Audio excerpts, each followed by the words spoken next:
Hey, I'm Jessie. Hi, I'm Ryan, and you're listening to Your Therapist is Not Okay. On today's episode, we're going to be talking about the idea of being a villain in your own narrative, what that looks like, how it comes up in therapy, and what might be going on there.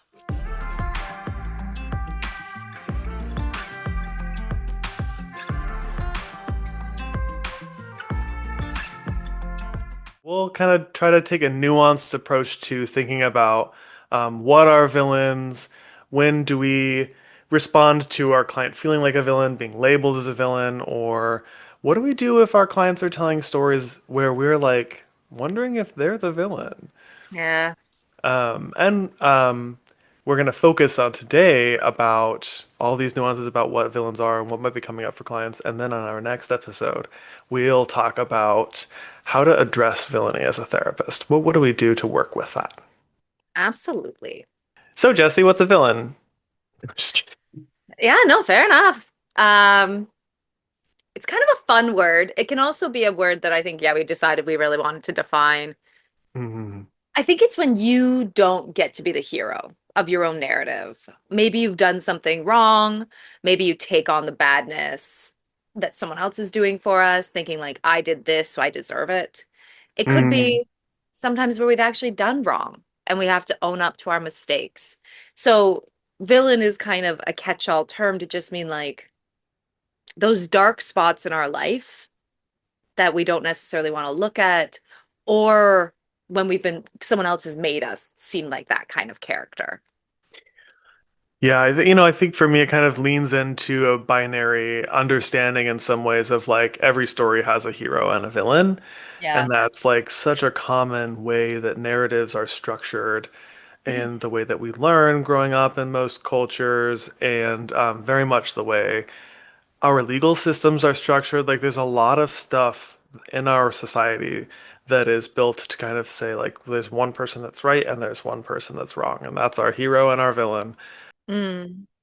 And I think we can think about ourselves that way in a lot of ways, those kind of bionized terms of like, even if there is nuance, we might in our brains still categorize itself as I did bad.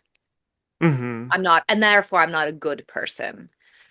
And sometimes owning up to some of the things that have been dark in our life, either an action we've done that's dark, or how maybe others are seeing us. That Hmm. aspect of either being a villain that we're addressing now as ourselves, or even like what others might view us as.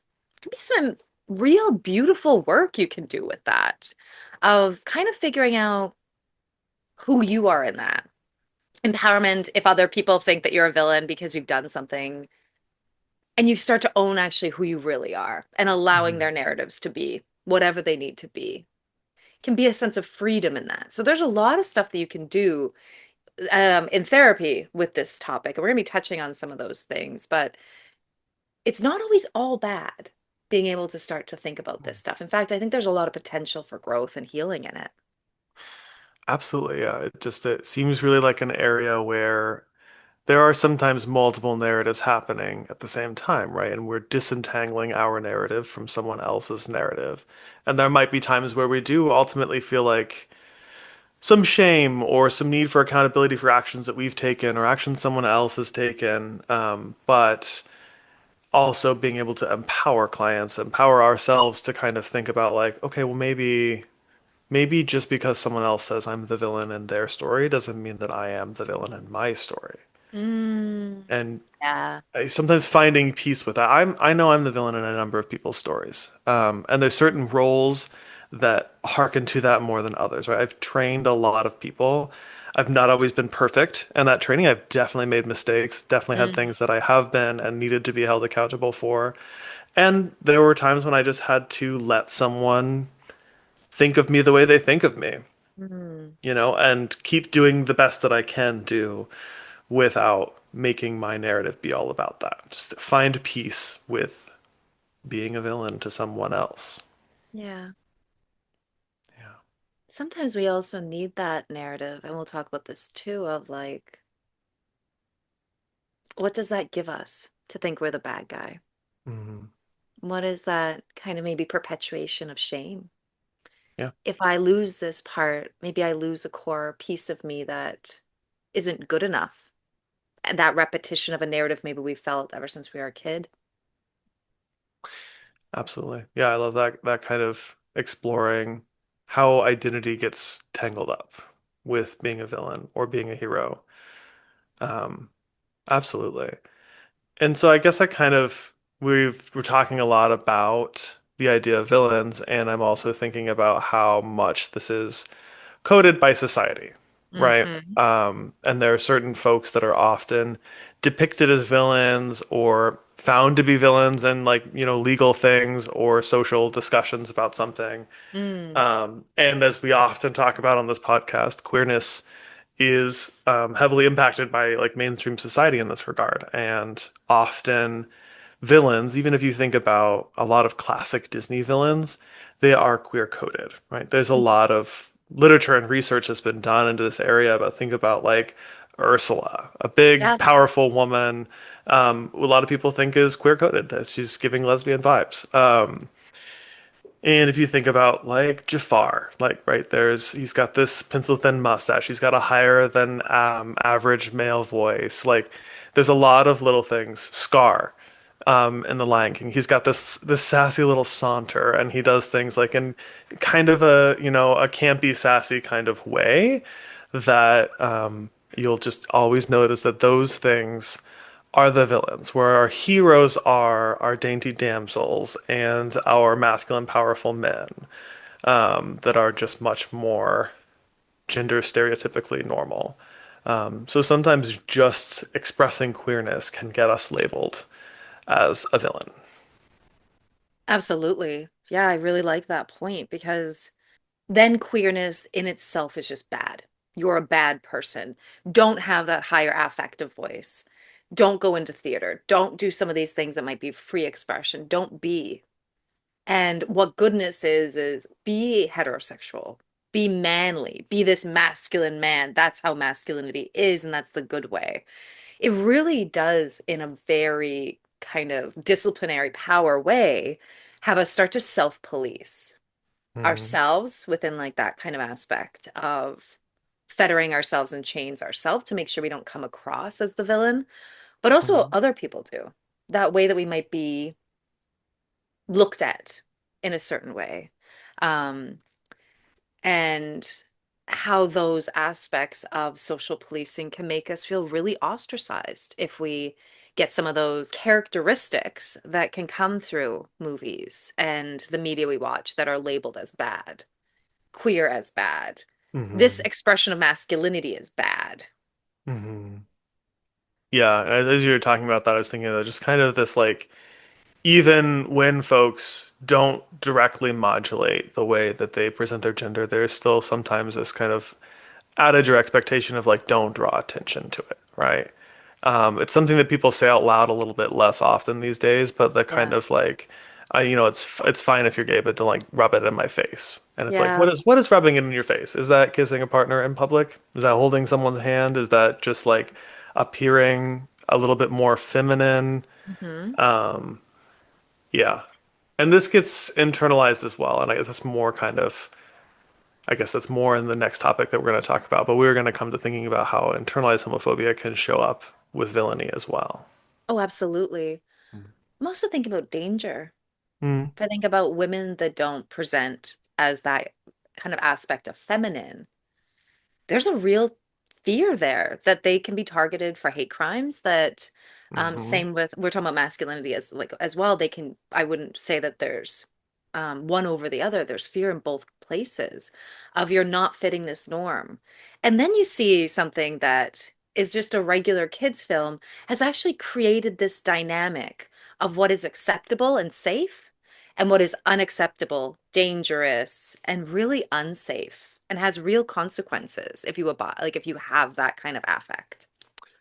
I think about the way that we punish, quote, social villains, right? Where we Yeah. punish them.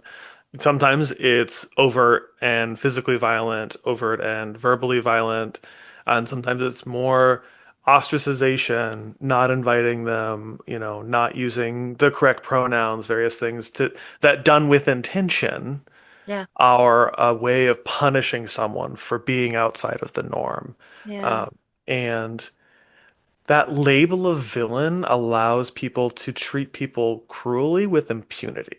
It allows people to just like, well, they're the bad thing, so I can say and do anything I want about them. Yeah. Yeah, it's justified.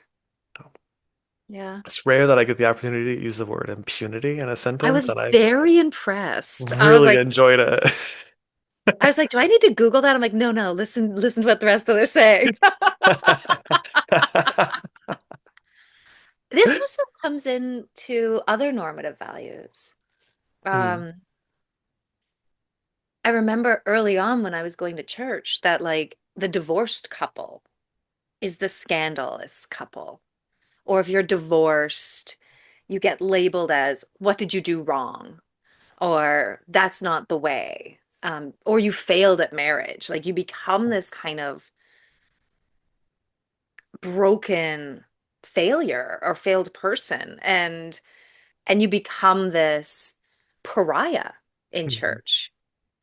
And what that social ostracization does, even if it's not with words, it could just be with a look. And how you might feel that one place that was actually could be a sanctuary becomes really unsafe. And that judgment that feels almost even if it's unspoken can still permeate you to realize that like I'm no longer welcome here. I don't belong. Mhm. Absolutely, yeah. And I think there's a lot of dynamics within that too, with, for any religious belief system, there are expectations that people are held to. And in my biased opinion, also like a lot of those opinions are based on more like social stuff that has developed throughout the years than even the actual doctrine of any given religion. Mm. That like this is the way society and this religion have overlapped in a way that enforces some expectations. Yeah, and there can be a lot of that pariah effect too if someone decides they want to leave a religion or do a little bit less with it, even if they're still a part of it, it's still important to them, but they're maybe doing it in their own way or not going to as many events, not volunteering as much or something like that. And then there can be that kind of like, oh, they're kind of on the outs. They're in a bad place. They're not doing okay because of these things. Career choice even in certain circles, like if you choose a passion career instead of a practical career or a career that doesn't bring your family standing, things like that can be kind of like, oh, you're a failure, you've failed your family, you've failing a culture. Yeah, absolutely. And people who have certain careers are also sometimes just labeled as a villain or as other things too. Like there's even when I think about I'm not a big fan of a police state kind of vibe, but the ACAB kind of movement leaves no space for nuance.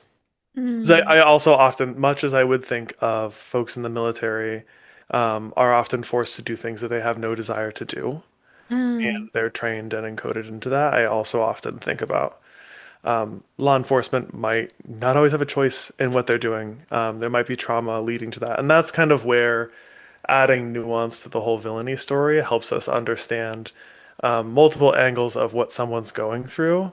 And they can still be held accountable when they need to be held accountable, but they can be held accountable with maybe more nuance.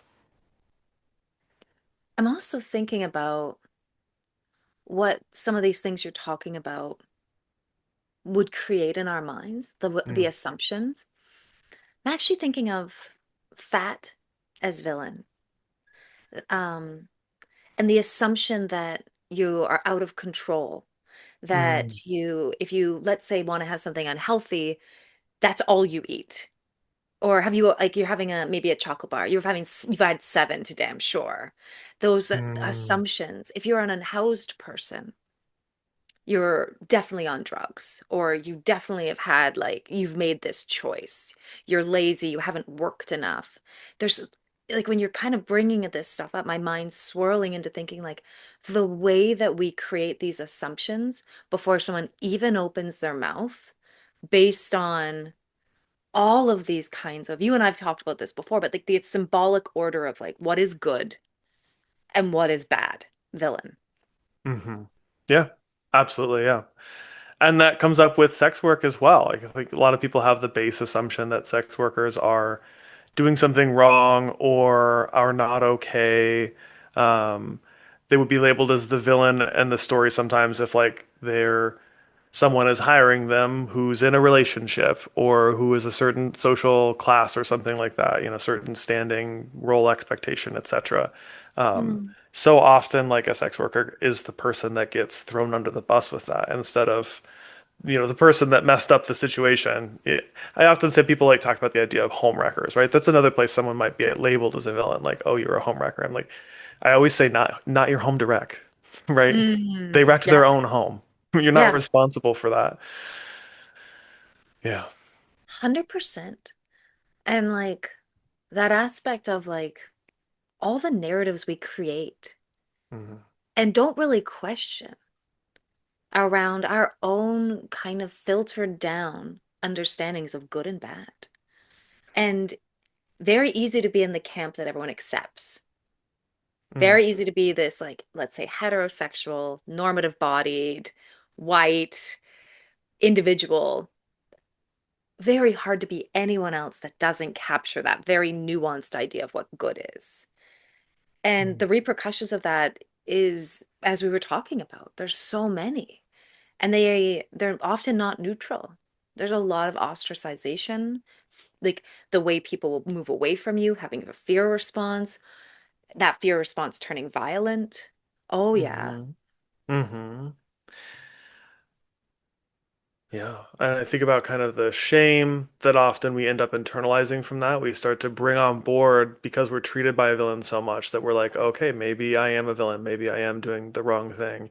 And Yeah. it's not always even such a conscious thought of like, oh, okay, I'm the villain. But it's that kind of like, oh, Mhm. I need to like approach people with a certain amount of like humility and disrespect towards myself to like, abase myself at their mercy. And um, that is kind of what I link with internalized homophobia as well, Mm. where folks try to minimize their queerness often by, exaggerating their masculinity, being like a super buff dude or, just not dressing in those more queer and femme ways, having, femmes when they're looking for dates or hookups.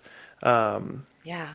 yeah, and you will And see there's a big difference, like in the queer community, between the more femme, more gender neutral, and more masculine folks. Like there's a visible dividing line when you go mhm. out and you encounter those groups in a club, or any kind of social atmosphere.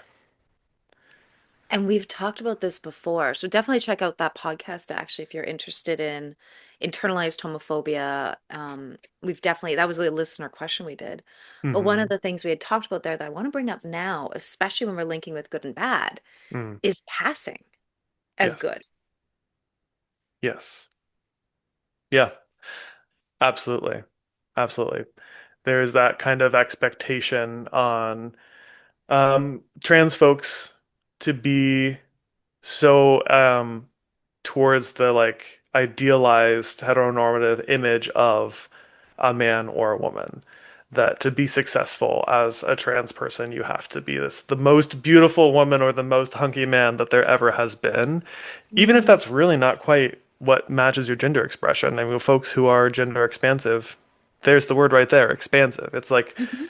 I even hesitate to use a spectrum because each person has their unique way of how they want to express their gender identity and who they really are. And like as a non-binary person, I'm like, often people would think of me as being very masculine, and sometimes people wouldn't, right? And there's a push and pull that I experience in the queer community where sometimes I'm too feminine and people don't like that. And sometimes people are too intimidated because they view me as being too masculine. And that's people look for these little codes that like, oh, they have a beard. So like that's very Mm. masculine.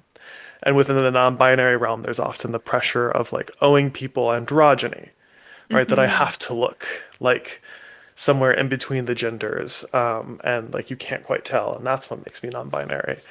Um, Yeah. yeah, and these things all moderate the way we express ourselves, right? They moderate the way we might show up asking for money as an unhoused person, the way we might show up to church knowing that we have had this label, Mm. the way I might intentionally make my voice deeper in certain circles, or intentionally wear something to present my femininity. Or, I have a bag that I carry that's just like this cute little bag that is like, I like to carry it sometimes because I think it makes me a little bit more non-threatening if someone Mm. just sees me and doesn't know me at all. That hopefully I'm a little less scary if I'm carrying a pink and baby blue bag, you know? I do like that bag. What you're talking about is that these labels come into us, internalized within, and we become the villain of our own story in some ways. Hmm. We internalize our own homophobic remarks that have been told to us. And then we try to be the mask gay man, or we try to like lose weight. And the way that weight and goodness are so linked together. It's really hard when I hear that. Um, Within my office, at pride parties, that way that like this aspect of like, if I only can achieve this thing, I've reached goodness. Hmm. Um, and it's where that binary plays out, even in our own processes. Yeah. Um, and I think that that's really difficult because when that becomes internalized, it very rarely gets questioned. And when we're not questioning it, that means that we no longer see this as an outside problem that's happened to us. We now think this is an internal failure. And that gets Hmm. really scary because it's really hard to actually notice that in yourself anymore. Yeah, it does. It becomes like that default assumption or belief that there's something wrong with me or I'm not X, Y, and Z Yeah. or I am X, Y, and Z. Absolutely. And it leaves a lot less mental and emotional space for us to actually examine things. Yes. Because if we are thinking about ways in which we're the villain in our own stories, we all have made mistakes. We all have hurt people. Almost everyone you know has done something fucked up that they are terrified for you to know. Yes. Absolutely. And the shame and the kind of I'm bad or I'm a villain label pushes that so far down that we can never examine it and understand it. Yeah. And sometimes being able to take a good hard look at it will allow some healing. And I think of it also as prevention for that thing Mm. happening again. I know a lot of cis straight men who are terrified of being a perpetrator of sexual violence. They've never done it. They have no Mm. intention to do so, but they experience themselves as a threat. Mm. And so they're always terrified of that. And that doesn't really actually reduce the likelihood that someone will do it, Mm. right? It just means that they're always on trial for themselves. They're always the default villain, Mm. which I can actually intensify just the exchange of power. And in my mind, I actually kind of makes it more likely that someone's going to do this bad and shameful act that could never actually be explored. Because how do Mm. I even bring up the topic of how can I be good to someone? How do I treat someone right if I'm just so terrified of treating them wrong? Yeah. Oh, it becomes so perpetuating. And one of the things that I think is really important, and we'll talk, this is a part two kind of thing, but let me foreshadow it here, is often that internalized feeling of badness, of not being correct or right or good.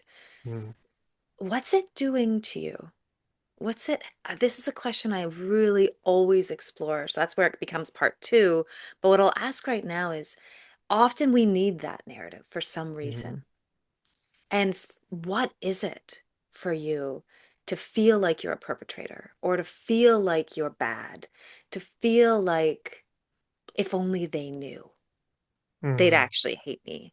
Because something's getting played out here, probably almost inevitably, unconsciously, where it's feeding some sort of narrative about yourself. And that can be really hard also to try to tackle because it's giving us something that is identity based. mhm. So examining it becomes very difficult because it feels in a way threatening to our identity, threatening to the way that we understand ourselves. And that's one of those reasons it's so resistant to even being conscious, if you're talking to two psychodynamic people, and you are. Yes. Yeah. And that kind of brings us to also thinking about what does it do to us, our narratives of ourselves, and others' narratives of us when we are the villain in their story. Yeah. Mhm. Yeah. I actually, can I ask you about this, Ryan? Because you had given an example in the very beginning that sometimes we'll be seen as the bad guy. And you were linking that to your experience being a trainer. So Mm, we could make this kind of like a very theoretical thing, but I could also ask you, like, what does that feel like when you know that somebody has seen you in a certain way, maybe talks about you to others in a certain way, and you have mm. no control over that? Yeah, yeah. I think it kind of, for me, that taps a little bit into kind of a cancel culture kind of vibe where there's not opportunities for real accountability. It's just you kind of get this label that's mostly talked about when you're not around. And there's not a lot you can do to change it. And the example that's in my mind, I'm not going to talk about it specifically either because the trainee in question has not consented to that discussion.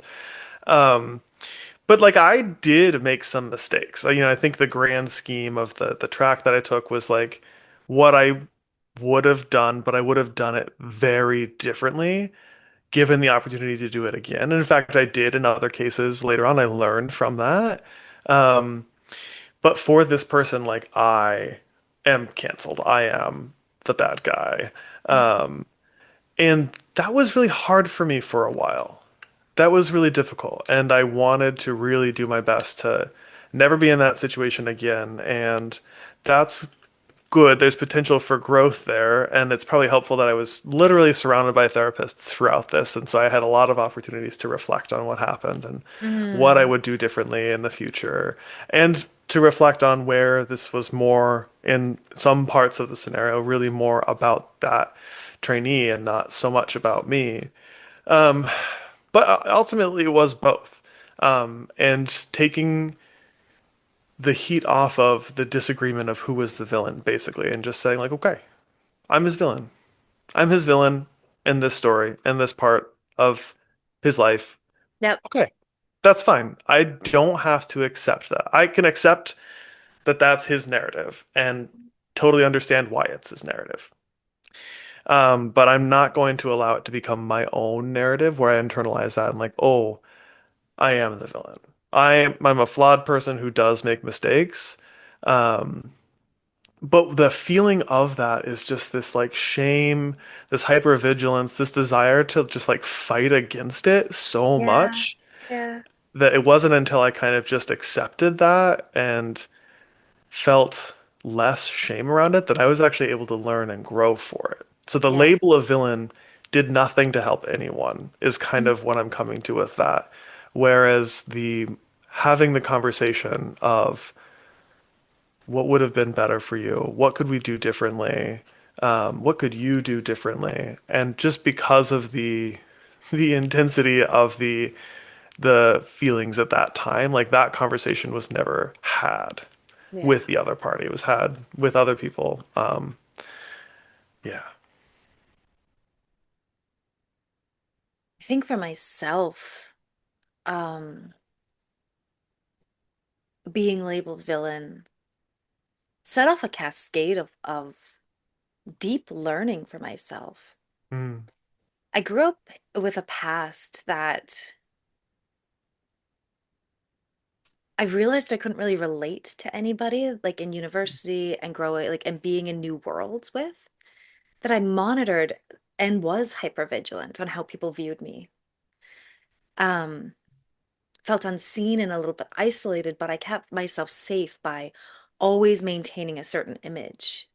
mm, And a few years ago, I broke up a very long-term relationship I was in. And a lot of people had a lot of opinions about this. I would get emails that I've hurt somebody, that like I'm a bad guy. How could I do that? I would hear later on from other people about rumors about why I did what I did, that everyone saw it coming. I didn't. I can't believe they did. And it was like for the first time, I couldn't control how I was seen. Hmm. I couldn't actually create that vigilance because it was happening all around me. And I felt this level of relief Hmm. that no matter how hard I could try anywhere, people are going to create a narrative of me that wasn't reality, had no basis in it. I was feeling more free than I ever had felt. And so from that interesting dichotomy, I realized, oh, wow, this actually allowed me to grow even more than I ever realized Hmm. because I really couldn't control the narrative anyway. And it really helped that I had amazing friends and like people that had seen me in a certain way, but it also made me really examine how much I tried to monitor my own narrative because of my own shame of how I grew up. And not really knowing how to fit in, so I'm going to fit in to try to be this certain person. And I think that that learning really allowed me to grow in a way. Hmm. Because it never feels good when someone thinks something ill of you, but it kind of had a freedom to be like, no matter what I do, I can't change this. Right. So you might as well do what feels right to you, Yeah. follow your own heart. There's also a connection with this for the villain in your own story kind of thing. Like if there is a situation in which you just fully accept someone else's villain label for you. That happens more often when we've already had these experiences where people have put the negativity on us, made us responsible for the way they treated us. Yeah. Um, and we carry that around. We talk about bad object, internalized bad object is like the psychodynamic term for that. We don't have to go deep into that, but that can be kind of the cost sometimes of this villain label is like then we think of ourselves as bad. And as Jesse and I are both saying from our personal examples, that Yeah. actually means we're probably going to grow less Yes. from that experience. And often it means that then also early traumas that led to us internalizing that are ignored, right? And oftentimes those early traumas, they're not things where we did something wrong. They're things where we were harmed by a caregiver, or a partner in a way that was just like very, very hurtful and that we were then made responsible for. Yeah. Yeah. And we take that responsibility and we almost, yeah, that hypervigilance. We try not to be that. We're scared that anyone might see it. We've kept our parents safe by maybe Mm-hmm. making them good and thinking we maybe deserved it. Mm-hmm. But by doing so, we also now are priming ourselves to really have an internal belief on who we are that is so difficult to navigate because you really do have to unravel to the point of getting to the root of it. That takes Mm-hmm. a long time, a lot, like past a lot of defenses. And when you do that, you start to realize, what if I was good all along? And that can be a very scary journey. Yeah. Yeah. You're suddenly losing a lot of pieces of identity, like we were kind of referencing before, that's a pretty huge transformation that even if on the outside you're looking at it like, oh, it's good, you don't think of yourself as a villain anymore. Yes, sure. But it's Hmm. very then complicated to think, what am I going to build in this rebel? What's going to come next? What fallout will there be in my life now that I'm realizing I was hurt by these people, or Yeah. now that I'm identifying as, someone who was abused or harmed? Yeah. Those things are really difficult to contend with. What do I still accept in Mm. my life right now? Because I never really thought this was bad because I was never taught to even have the boundary to question it. Yeah, Absolutely. yeah. So many different ways that this can show up. We've all have many kind of examples of that. I really like the hypervigilance as a term for describing that, especially when it's on the cancel culture kind of angle that is a lot of that experience that I had as I became hypervigilant, where until I was able to process it, I was a Mm, much less effective trainer because I was just afraid of making a mistake or doing something wrong. And that doesn't give us the kind of freedom and mobility that we need to respond to issues as they arise. yeah. Yeah. I actually see this sometimes with my supervisees, um, who might get a complaint against them. Mm, That feeling of work no longer being safe, hmm the hypervigilance to hoping you never get complained about again. Um, the supervisees I was working with, it was usually much more complex than you've done something actually absolutely egregious. Like there's obviously a really important protocol to complain. I'm not talking about that. I'm talking about for those who might have had someone not like what they did or want to punish them in some way and there's a complaint. And that can be really, really scary for a practitioner. Even if the complaint's been dismissed, you can still have that carrying on in your heart of like, I'm not good enough. I'm not good enough at this. I'm going to be mm. hyper vigilant, or I'm not going to take risks anymore. That very thing that made me incredible as a therapist, I might not be able to do anymore because I don't have that same confidence or security. So it can come in all sorts of realms of how we might actually start to shackle ourselves because we're scared of being canceled or we're scared of being that bad person. Absolutely. And that kind of accusation is another space where like there's a little bit less ability to kind of speak up for yourself as well. Mm, There's a very specific protocol in place, as Jesse said, for like a complaint to be processed. Um, but the complaint system is designed to protect consumers.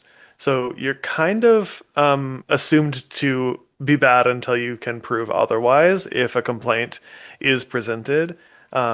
And that's important to protect clients, but it also does mean that you end up in this position where sometimes you have to really fight against this assumption that you've done something bad. mm, And it can be hard to even find the language and the opportunity to be like, look, there's more to it than this. mm, And here are all the things that I did well. That's one of the pieces of advice I often give to trainees and people in consultation groups with me is if you're making a decision that you think could be controversial, you need to make sure that you believe your own explanation, that you can mm, say it with confidence and clarity. And that's then at the end of the day, that's going to have to be good enough. mm. But if you don't believe your own explanation, then take a beat until you do. Yeah. Yeah. One of the parts that we're not really talking about is how delicious it is to make someone a villain. Like, like that's where gossip comes in. Or like I think like if I put myself on the other shoe of my story, right? How wonderful would it be to be like, yeah, I knew they were never like they were doomed for failure. Like it'd be such a good feeling. Like, yeah, I'm the recipient. Didn't feel great to have, but actually, I bet it felt really lovely for you. And I think about that because I think that we're in a day and age, especially with like social media, that like it's fun, I think, for people to be like, you did wrong, you're canceled. Even though they might not realize like you're perpetuating this against someone's like life.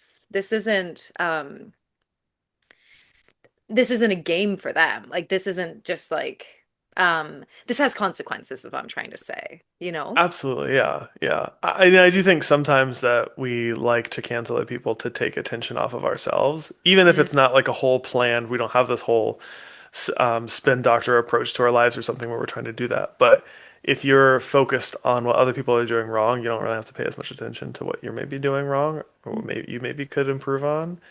yeah. Yeah. It's something that I sometimes struggle with gossip.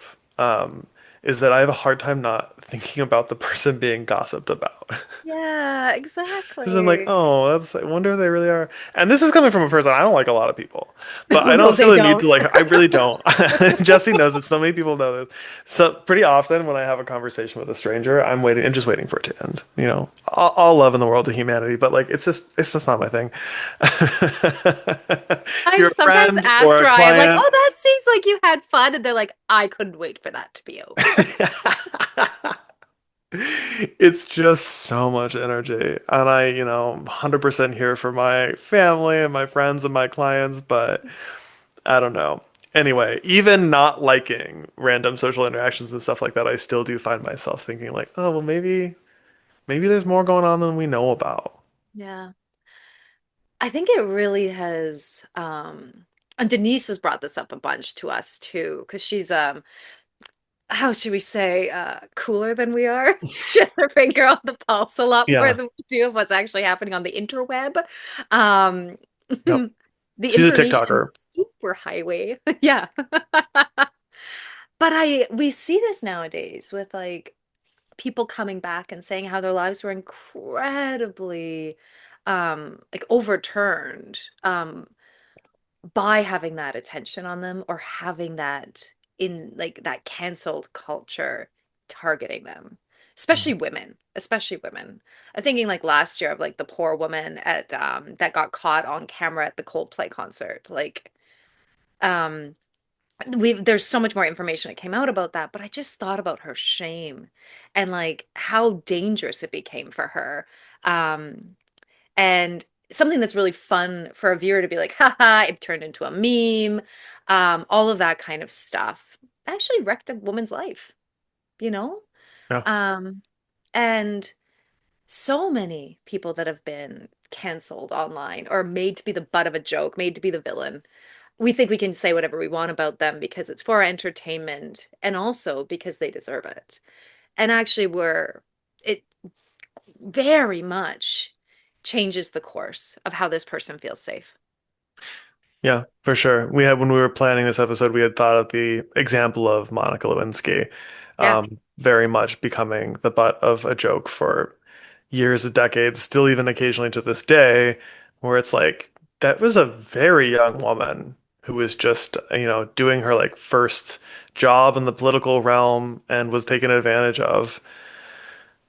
And she became like more the joke than the president who had all the power in that situation and needed yeah, to be held accountable. And, it was also like a very kind of interesting way in which politics becomes more about social policing than about actual political issues as well, where I'm also yeah, like, none of that stuff has anything to do with the policies that were happening at the time. yeah. That's a whole side tangent though that we probably don't want to get into. I was actually all into it until I realized I'm like, oh yeah, pull it back. I think that one of the things that makes this topic so interesting is probably as you're listening to this, you're thinking about this in terms of yourself. Or when have you perpetuated gossip that might have hurt somebody? When have you had that happen to you? When have you been the villain of your own narrative? Villain of someone else's? Like this is not really a topic that doesn't hit like or only hits a certain select few. It hits us all. And how we navigate that and what are the things that we wish no one knew about us? Hmm. Question why? Well, what's the fear? All of those things that come up. And how have people also perpetuated that for us in certain ways? In a grand scale, like Monica Lewinsky, in a smaller scale, like gossip or rumors. Hmm. Absolutely. And we're going to spend a lot of time next episode kind of talking about how we work with this as therapists and how we can adjust narratives and separate our narratives from other people's narratives. So, really looking forward to sharing that with you as well. Absolutely. Yeah, stay tuned. Thanks so much for listening. If you enjoyed this episode, check out our others. And stay tuned for even more episodes coming up. Follow us and leave a review on Spotify or wherever you listen to your podcasts. And please tell your friends. You can also follow us on Instagram too at Your Therapist Is Not Okay. Also, if you have any questions that you want us to answer, send us a DM there. We would love to answer your questions. And a lot of our topics come from listeners just like you.